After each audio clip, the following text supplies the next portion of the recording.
Well, hello, my beautiful coffee beans. I was thinking about going live. I saw Criminal Network live, so I am going to call it a night for the night. We had such a massive problem today on our live streams. Our live streams are kicking it back the way it was before. We're not going to mess with the settings, at least for the next couple days. At the end of the day, I've been working on some political stuff, so I'm kind of burnt out. My video skills are done. D-O-N-E, stick a fork in it, done. From the East Coast to the West Coast, we are everywhere true crime is. We are asking for the public's help. We are searching in the woods. We are doing what it takes here on the Bullhorn Betty channels to find answers to the most alarming cases we have been watching on the news. I can tell you personally that I have traveled this entire country seeking these answers and bringing that content right here to you here on the Bullhorn Betty channels and Bullhorn Betty Crime Stories. We are happy with the work that we've done. We brought many answers to the public, and we have defied mainstream media in our pursuit of the truth in these cases.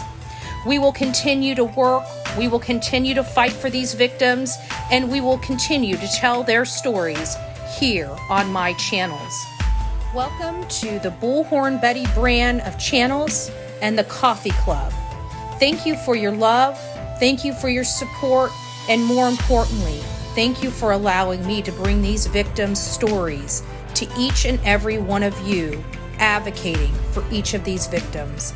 God bless you, God bless America, and more importantly, God bless our victims.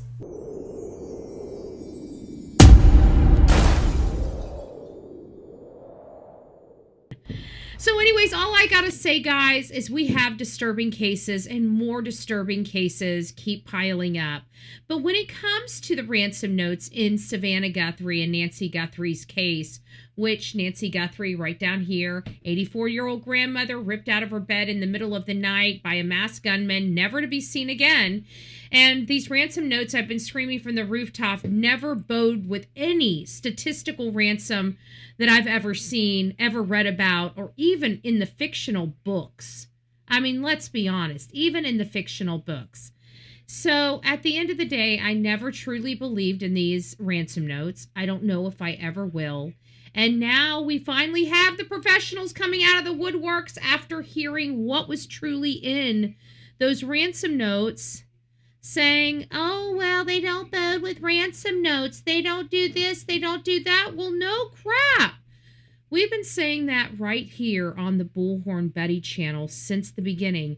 You can always run to the content creators and mainstream media that is going to tell you what you want to hear.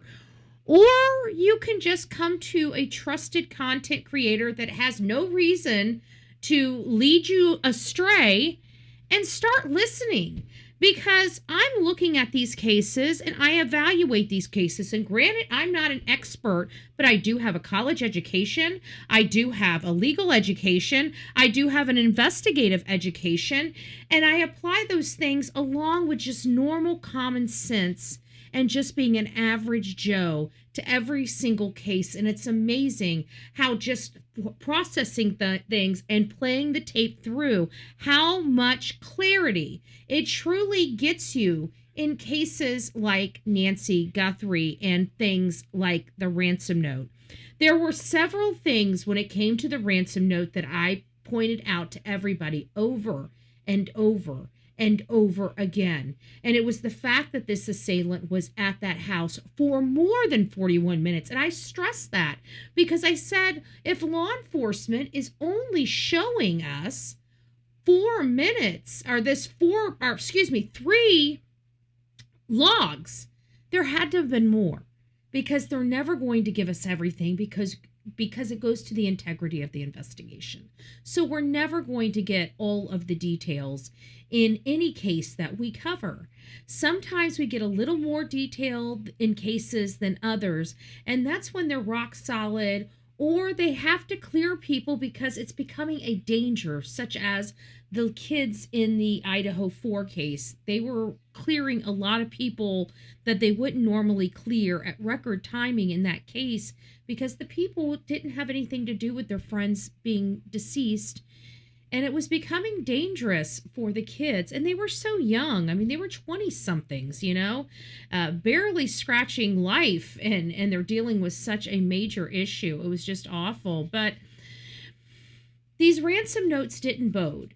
Because when you research ransoms, you research everything to do with ransoms, there's a common theme. One, they want to get in, get out, and get paid, and they do not want law enforcement involved. So to see a case go on and find out that the ransom happened after law enforcement was already involved and after the case went viral, this just changed the dynamics of this ransom note, and I pointed that out diligently. And every single time we talked about it, I always pointed that factor out. I also pointed out the factor of these multiple dates and the USD, because we heard USD really early on in the case, but nobody really talked about it again. So I just thought it was rumor and not factual. We did just recently find out that that truly is factual information, that they did say USD, which again, anybody that's taking a human being from the United States of America, nobody, if anybody's asking for tender or payment of any kind, you never have to express what type of payment or currency you're going to get. We only have one currency in this country. We do have some exchanges. They're expensive to have, so when you go out of the country, you can't exchange your money for whatever you're going. If you're going to Mexico, you can get pesos. If you're going to Canada, I can't remember what the Canada dollar is. Yeah, I don't remember what the currency is. Okay, I'm not smarter than a fifth grader. I promise you, I'm just not smarter than a fifth grader. But I digress, right?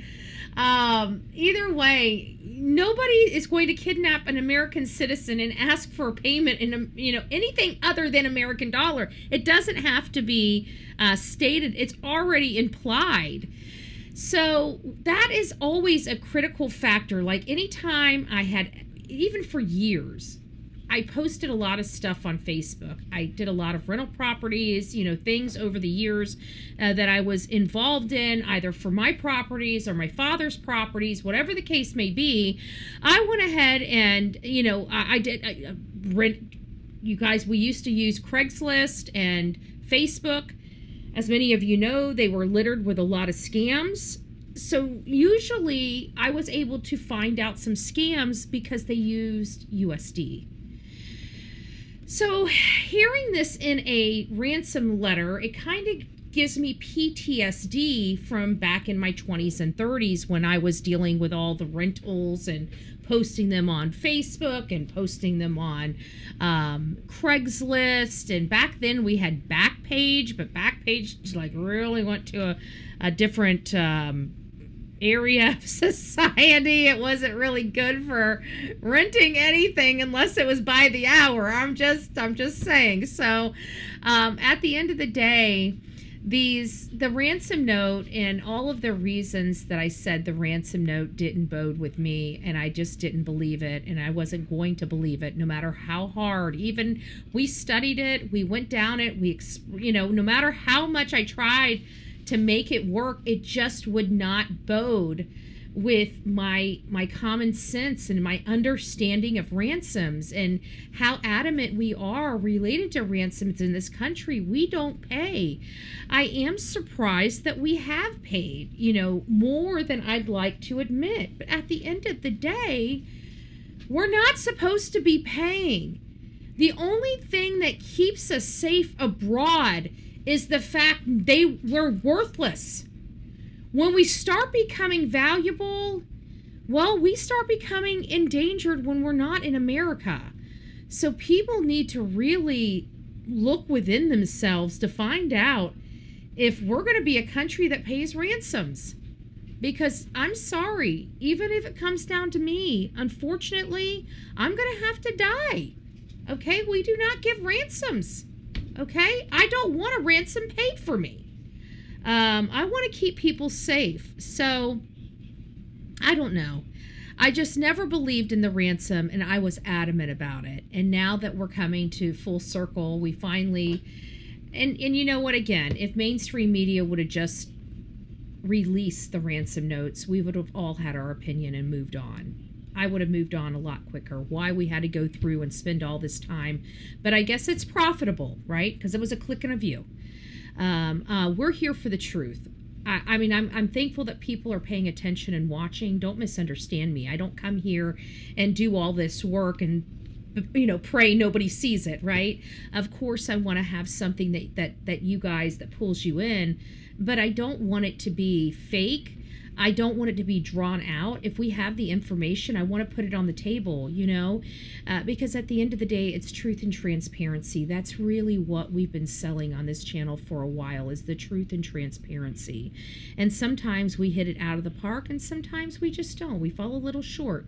But in this case, I think everybody just wants to know what the heck is going on. And if media has it, they're not constrained to withhold it or anything. They've got freedoms. They've got constitutional freedoms to share it. And they chose not to. They're everything that's wrong with media this day and age. And I'm sorry, I'm going to keep saying it because I want mainstream media to go back to the old journalism. The old style where they used to, you know, run up and stick microphones in people's faces and demand the truth. And they were cutthroat. They just wanted the truth and transparency. And they were hungry. They were hungry for the news. They were hungry for the truth. We've lost that along the way, where people are now working from their office, barely even getting out, picking up the phone to challenge somebody like Nick Shirley, right? He went out, boots on the ground, knocking on doors, and the CNN reporter wants to pick up the phone and make phone calls.